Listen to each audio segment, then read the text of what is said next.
Hello everyone, so now I'm gonna do my video presentation assignment.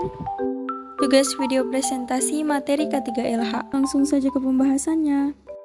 Saya akan membahas penyakit akibat kerja yang disingkat PAK atau Occupational Disease. Pekerjaan bagi manusia merupakan kebutuhan untuk mendapatkan penghasilan demi memenuhi kebutuhan bagi kehidupan. Di tempat kerja ada bahaya potensial yang dapat menyebabkan gangguan kesehatan bagi pekerjanya. Bahaya potensial atau pajanan pada pekerja dapat berasal dari lingkungan kerja, cara kerja, dan alat yang digunakan saat bekerja. Gangguan kesehatan bagi pekerja juga berkaitan erat dengan jumlah waktu pajanan. Semakin lama pajanan akan semakin besar risiko gangguan kesehatan yang akan didapat oleh pekerja. PAK merupakan gangguan kesehatan baik jasmani maupun rohani yang ditimbulkan atau diperparah oleh aktivitas kerja. Penyakit ini biasanya dialami oleh orang-orang di lingkungan kerja berisiko tinggi, seperti industri kesehatan, bahan kimia, konstruksi, atau manufaktur. Penyebab penyakit akibat kerja dikelompokkan menjadi 5 golongan, yaitu penyebab fisik antara lain bising, getaran, radiasi pengyon, radiasi non-pengyon, tekanan udara, dan suhu ekstrim. Kemudian penyebab kimiawi yaitu berbagai bahan kimia. Sedangkan penyebab biologi antara lain bakteri, virus, jamur, parasit, dan lain-lain. Dan penyebab ergonomik antara lain seperti posisi janggal, gerakan berulang, dan lain-lain. Serta penyebab psikososial antara lain beban kerja yang terlalu berat, pekerjaan monoton, stres kerja, dan lain-lain. Selanjutnya, saya akan menjelaskan beberapa jenis penyakit akibat kerja. Yang pertama adalah penyakit asma. Asma adalah penyakit kronis pada saluran pernapasan yang ditandai dengan sesak akibat peradangan dan penyempitan pada saluran napas. Asma dapat diderita oleh semua golongan usia, baik muda maupun tua. Penyebab asma disebabkan oleh debu, asap rokok, bulu binatang, udara dingin, aktivitas fisik, serta infeksi virus sampai paparan zat kimia. Pencegahan asma bisa dilakukan dengan berhenti merokok, hindari paparan asap rokok, debu, polusi udara, bau-bauan yang mengiritasi seperti parfum, obat semprot serangga, deterjen cucian, dan jangan memelihara hewan seperti anjing dan kucing. Gunakan kasur dan bantal sintesis atau jika tidak ada, gunakan kain penutup yang terbuat dari bahan sintesis.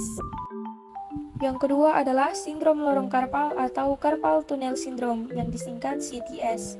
Sindrom lorong karpal adalah kondisi yang menimbulkan mati rasa, kesemutan, nyeri atau lemah di tangan dan pergelangan tangan. Sindrom ini terjadi ketika saraf di dalam pergelangan tangan terhimpit atau tertekan. Penyebab dan gejala sindrom ini adalah tertekannya saraf di pergelangan tangan. Tekanan pada saraf ini bisa terjadi akibat beberapa kondisi. Salah satunya adalah keretakan tulang di pergelangan tangan sehingga menyebabkan pembengkakan jaringan di sekitarnya. Pencegahan CTS pada posisi duduk saat harus duduk di depan komputer atau laptop seharian, pastikan postur tubuh dan posisi duduk benar. Peregangan tangan, jangan memaksakan diri dan istirahatkan tubuh. Yang ketiga adalah pneumokoniosis. Pneumokoniosis adalah penyakit paru-paru yang kerap menyerang orang yang sering terkena paparan debu dan polusi zat kimia. Penyakit ini pun lebih sering dialami oleh pekerja tambang, kontraktor, dan pekerja lain yang menghirup debu jenis tertentu di tempat kerja. Kondisi ini terjadi akibat berkumpulnya debu berbahaya di paru-paru. Penyebab pneumokoniosis. Reaksi utama akibat pajanan debu di paru adalah fibrosis. Silikosis adalah salah satu bentuk pneumokoniosis terbanyak yang disebabkan oleh inhalasi dari debu kristal silika. Upaya pencegahan pneumokoniosis bisa dilakukan dengan mengenakan masker. Cara terbaik untuk mencegah pneumokoniosis adalah dengan mengenakan masker respirator di tempat kerja. Kemudian mencuci area kulit yang bersentuhan dengan debu. Tidak merokok dan lakukan pemeriksaan fisik secara teratur. Seperti yang sudah saya jelaskan di awal tadi, faktor penyebab penyakit akibat kerja dikelompokkan menjadi 5. Apa saja faktor penyebab yang dapat memicu atau memperparah penyakit akibat kerja? Terdapat beberapa penyebab PHK yang umum terjadi di tempat kerja.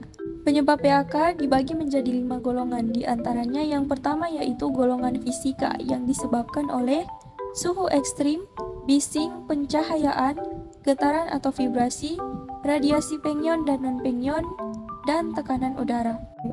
Yang kedua yaitu golongan kimia, disebabkan oleh semua bahan kimia dalam bentuk debu, uap logam, gas, larutan, kabut, dan partikel nano-nano, dan lain-lain.